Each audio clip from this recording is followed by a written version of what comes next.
मांगते हो, जो मांगना है मुझसे मांगो। वो अंधा क्या कर रहा था, गरीब नवाज मुझे 10 का नोट दे दो, गरीब नवाज मुझे 10 का नोट दे दो। अब एक मरतबा कहा, 2 मरतबा कहा, अभी डबल बारह कंपनी जिसको हम और आप देवबंदी कहते हैं, उसको यार चिड़ हो गई कि ये मांगता किससे है, जो मर गए हैं। इनका अकीदा है यार, ये तो कहते हैं नबी मरकर मिट्टी में मिल गए, माज़अल्लाह रब्बिल आलमीन, और वलियों की बात तो अलग है। लेकिन यार आप जरा सोचें, आज अगर हम किसी के बाप को कहते तो उसका बाप मरकर मिट्टी में मिल गया है, तो इंसान उसको बर्दाश्त नहीं कर पाता है। यार जो पूरे कायनात के लिए अल्लाह तबारक तआला ने जिनको रहमत बना करके भेजा है, आज का वहाँ भी कहता है नबी मरकर में मिट्टी में मिल गए हैं, माज़अल्लाह रब्बिल आलमीन। अब वो सरकार गरीब नवाज की चौखट पर कह रहा, हुजूर 10 का नोट दे दे।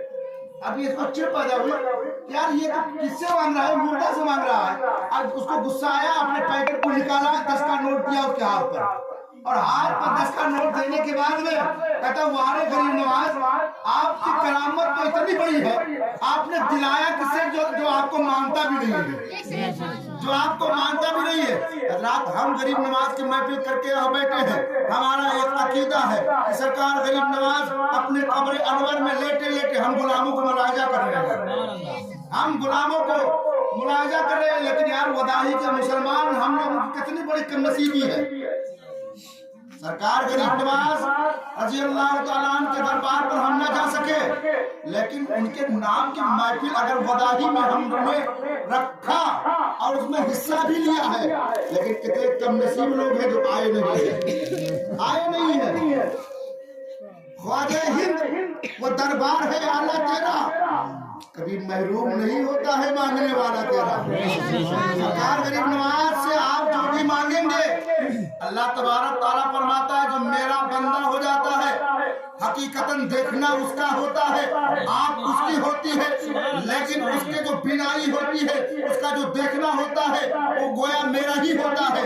अल्लाह तबारक तआला फरमाता है जो मेरा बंदा हो जाता है, गोया वो हाथ उसका होता है, लेकिन ताकत परवरदिगार आलम की हुआ करती है। कोई अल्लाह का वली बगैर अल्लाह के मर्जी के कुछ कर नहीं सकता है। हमारा ये अकीदा है। हज़रात, हम और आप अपने नबी से इश्क करते हैं, हम हिंदुस्तान में रहते हैं और हमारे नबी सल्लल्लाहु अलैहि वसल्लम मदीना शरीफ में अपने कब्र अनवर में जलवा फरोज है, लेकिन हम यहाँ से पढ़ते हैं मुस्तफा जान रहमत पे लाखों सलाम, शम्ए बज़्म हिदायत पे लाखों सलाम, शहरे यारे इल्म ताजदार हरम, लो बहारे शफाअत पे लाखों सलाम। हज़रात, जब हम ये सलाम पढ़ते हैं, इन लोगों के पेटों में बरोड़ पैदा होता है। हज़रात, जब आला हज़रत ने इस कलाम को लिखा, आज जब लोगों ने कहा और अहमद रजा तो इस तरह लिख रहे हैं, तो आला हज़रत ने जब सुना तो कहा तुम इसीलिए इसमें पढ़े हो। और अहमद रजा तो ये भी कहता है, अहमद रजा ये भी कहता है कि हम गरीबों के आका पे बेहद दुरूद,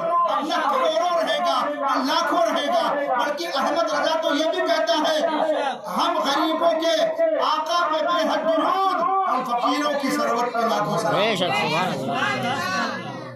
लेकिन मुसलमान मेरे भाई आप देखें, अल्लाह फरमाता है कुरान में, या अय्युहल्लज़ीना आमनू तकुल्लाहा वब्तगू इलैहिल वसीला, बेशक ऐ ईमान वालों अल्लाह से डरो और उसके जानिब वसीला तलाश करो। सुभान अल्लाह।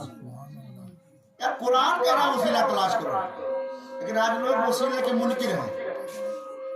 लेकिन मेरे भाई हम कुरान को पढ़ते हैं, और कुरान को जब आप पढ़ेंगे दिल में इश्क़ रसूल होगा, तभी कुरान आपके समझ में आएगा। ठीक है, और कुरान इसी तरह पढ़ा जाएगा जब दिल में मुस्तफा का इश्क होगा।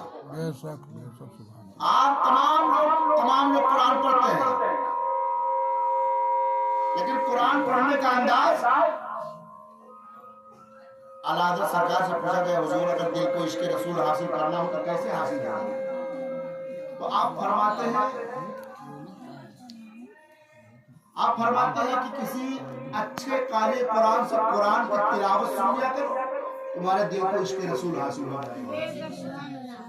اور کسی اچھی آواز کے مالکان سے نبی کے نام سن لیا کرو، تمہارے دل کو عشق رسول حاصل ہو جائے گا۔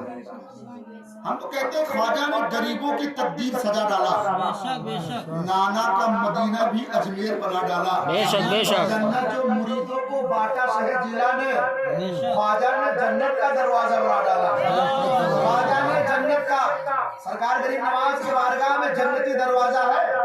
سرکار اعلیٰ حضرت کے چھوٹے صاحبزادے جنہیں ہمراہ علامہ مفتی اعظم ہند کہتے ہیں، کہ جب اجمیر شریف سے واپس آ رہے تھے، جب آپ واپس اجمیر شریف سے آئے، جب اجمیر شریف کے جنکشن پر آپ پہنچے تو کچھ وہابی مل کے، ان کی عادت یہ ہوا کرتی ہے کہ جب کوئی اکیلے میں ان کو مل جائے تو یہ بہت چھیڑتے ہیں، اس کو سنی کو چھیڑتے ہیں۔